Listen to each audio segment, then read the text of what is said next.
Welcome. This is the Senior Safety Advice Podcast, and we are so glad that you've made it to a calmer corner of your day. Here, we focus on real solutions, practical help, and the kind of encouragement we could all use a little more of. So let's get to it. Okay, let me start with something bold. Most holiday fires start from things we plug in. And the truth is, we can prevent almost all of them with a few simple changes. Today, I'm going to talk about how to make electric decorations safer for seniors at home, especially when mobility or memory changes are part of daily life.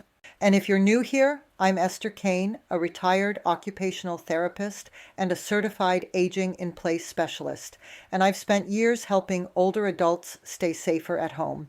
Now, let me tell you why this matters so much. I've been thinking about all the homes I visited as an OT. I can still picture the tangled extension cords behind recliners, the overloaded power strips under Christmas trees, and the lights that stayed on long after the homeowner went to bed. And honestly, I can't help but notice these things in the houses of my friends and neighbors today. I remember one family I worked with where the tree light stayed plugged in all night because the switch was behind the sofa. Nobody wanted to crawl back there to turn it off. And the older gentleman in the home said he felt lucky nothing bad ever happened. But here's the thing. We don't want safety to depend on luck. So let's walk through some simple ways to make things safer without losing the joy of decorating. Now, the first thing I want to talk about is old holiday lights. Those older strands can get hot. They dry out tree branches. They spark when you plug them in. And many of them don't even have safety fuses built in. If a senior is living with memory changes or reduced hand strength, dealing with older lights becomes even harder. So I want you to think about replacing old strings with LED lights. Today's LED lights stay cool. They also use less power. And they lower the risk of overheating. Okay, next, let's talk about cords on the floor. Cords create two problems at the same time. They create fire hazards when they get pinched under furniture. And they create tripping hazards for anyone with balance issues or walkers. I've walked into so many homes where the cords snake around the room like a maze. It's just too easy to trip over an exposed cord, so why put yourself or anyone in that danger? It just doesn't make sense. So move cords against the wall. Use cord covers and avoid running cords under rugs because that traps heat. Now here's another issue that can be very dangerous and one that happens a lot during the holiday season. I am talking about those overloaded outlets. This is something I saw every single holiday season as an OT. People plug in lights, music, animated snowmen, electric candles, and everything else into the same outlet. And you know what happens? The outlet works harder than it should. The wires heat up inside the wall, and seniors never see the danger building. So here's a simple tip. Use more than one outlet. Spread things out. And if you need extra space, use a UL-listed power strip with surge protection rather than a dollar store plug adapter. Okay, now enough of that topic. Let's shift to talking about the great benefits of timers and smart plugs. These little devices can reduce so much risk for older adults. Because the truth is, most fires happen when decorations stay on overnight or when people leave the house. Timers turn things off at the same time every evening. Smart plugs let you turn decorations off with your phone. Voice-activated plugs give seniors an easy way to stay safe without bending, twisting, or reaching behind furniture. And if someone in your home has memory loss, these tools can remove the worry of forgetting to unplug something. Now, let's talk about placement.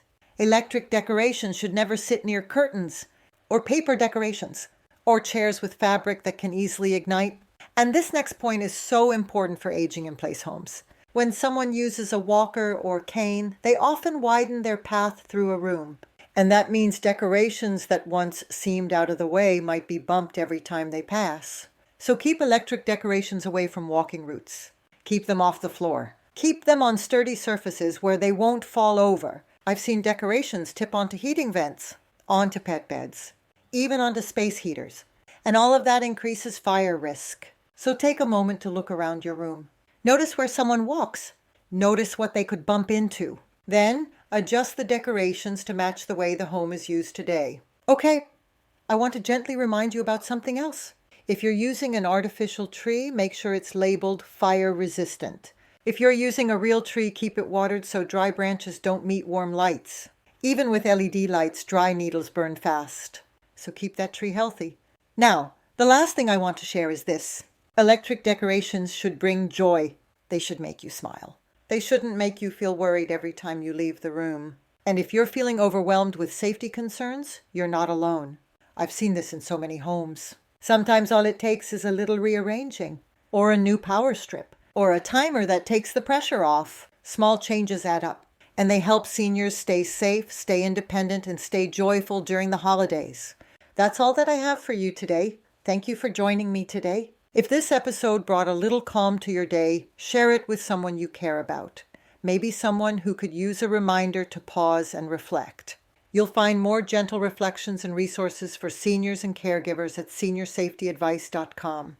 And come back tomorrow for another daily moment of calm, guidance, and encouragement, right here on the Senior Safety Advice Podcast. And hey, if you haven't subscribed to our YouTube channel or the podcast yet, go ahead and do that right now. It really helps us reach more people who could use this kind of support and information. Until next time, take care of yourself and the ones you love. This podcast is part of our mission to help older adults live safely and independently. If you'd like to take the next step, visit aginginplacedirectory.com, where you'll find specialists, helpful resources, and inspiration to make every home your place to thrive.